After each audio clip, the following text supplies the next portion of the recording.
ಸಖತ್ ಖಾರ ಬಣ್ಣ ಮತ್ತು ರುಚಿ ಆಚಿ ಚಿಲ್ಲಿ ಪೌಡರ್. ನನ್ನ ಚೇರ್ ಅತಂತ್ರದಲ್ಲಿಲ್ಲ, ಭದ್ರವಾಗಿದೆ. ನಿಮ್ಮ ಚೇರ್ ಅತಂತ್ರದಲ್ಲಿ ಇರಬೇಕು, ನೋಡಿಕೊಳ್ಳಿ ಅಂತ. ಅದರ ಜೊತೆಗೆ ಇವತ್ತು ವಿಧಾನ ಪರಿಷತ್ ಕಲಾಪದಲ್ಲಿ ತಮ್ಮನ್ನ ಕಾಲೆಳೆದಿರುವಂಥ ವಿಪಕ್ಷ ನಾಯಕರಿಗೆ ಸಿಎಂ ಸಿದ್ದರಾಮಯ್ಯ ಕೊಟ್ಟಿರುವಂಥ ತಿರುಗೇಟು ಇದು. DCM DKಶ ಪಕ್ಕದಲ್ಲೇ ಕುಳಿತು ವಿಪಕ್ಷಗಳಿಗೆ ಕೊಟ್ಟಿರುವಂಥ ಕೌಂಟರ್ನ ಪರಿ ಹೇಗಿತ್ತು ಇಲ್ಲಿದೆ ನೋಡಿ.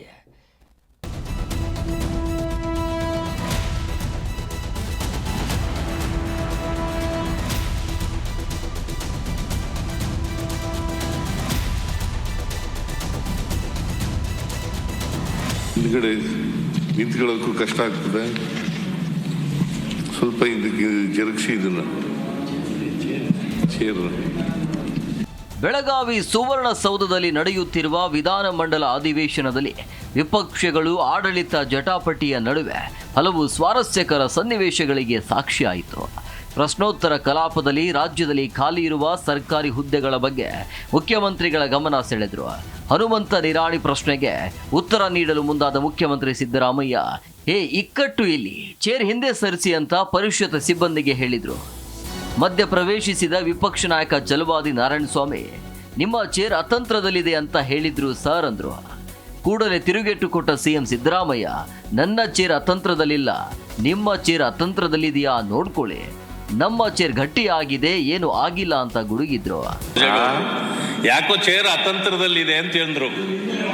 ಚೇರ್ ಅತಂತ್ರದಲ್ಲಿಲ್ಲ, ನಿಮ್ಮ ಚೇರ್ ಅತಂತ್ರದಲ್ಲಿದೆ ಅಂತ ನೋಡ್ಕೊಳ್ಳಿ. ಸ್ವಲ್ಪ ನಮ್ಮ ಚೇರ್ ಗಟ್ಟಿಯಾಗಿದೆ, ನಿಮ್ಮ ಚೇರ್ ಅತಂತ್ರ ಇದೆಯಾ ಅಂತ ನೋಡ್ಕೊಳ್ಳಿ ಸ್ವಲ್ಪ. ಇದೇ ವೇಳೆ ಒಳ ಮೀಸಲಾತಿ ಗೊಂದಲ ಬಗ್ಗೆ ಹರಿದಿದ್ದು, ಖಾಲಿ ಇರುವ 1.88 ಲಕ್ಷ ಹುದ್ದೆಗಳನ್ನು ಹಂತ ಹಂತವಾಗಿ ಭರ್ತಿ ಮಾಡ್ತೇವೆ ಅಂತ ಭರವಸೆ ನೀಡಿದ್ರು. ಆಗ ಸರ್ಕಾರ ಅಧಿಕಾರಕ್ಕೆ ಬಂದ ಒಂದೇ ವರ್ಷದಲ್ಲಿ ಖಾಲಿ ಹುದ್ದೆ ಭರ್ತಿ ಮಾಡ್ತೇವೆ ಎಂದಿದ್ರಿ ಅಂತ ವಿಪಕ್ಷ ನಾಯಕರ ಮಾತಿಗೆ ಸಿಎಂ ಗರಂ ಆದ್ರು. ನಿಮ್ಮ ಕಾಲದಲ್ಲಿ ಖಾಲಿ ಇರ್ಲಿಲ್ವೇ? ಎಲ್ಲರ ಕಾಲದಲ್ಲೂ ಖಾಲಿ ಇದ್ದವು, ನಾವು ಹಂತ ಹಂತವಾಗಿ ಖಾಲಿ ಇರುವ ಹುದ್ದೆಗಳ ಭರ್ತಿ ಮಾಡ್ತೀವಿ ಅಂತ ಹೇಳಿದ್ರು.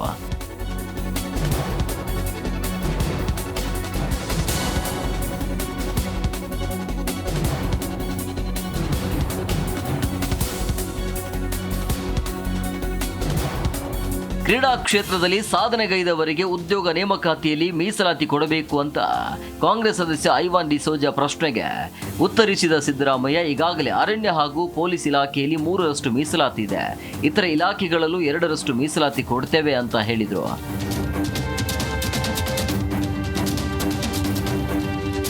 ಸಿಎಂ ತೆರಳಿದ ಬಳಿಕವೂ ಪರಿಷತ್ನಲ್ಲಿ ಕುರ್ಚಿ ಪ್ರಸಂಗ ಮುಂದುವರಿತು. ಉತ್ತರ ಕರ್ನಾಟಕದ ಚರ್ಚೆಗೆ ಅವಕಾಶ ನೀಡಿಲ್ಲ ಅಂತ ಹಲವು ಸದಸ್ಯರು ಅಸಮಾಧಾನವನ್ನು ವ್ಯಕ್ತಪಡಿಸಿದ್ರು.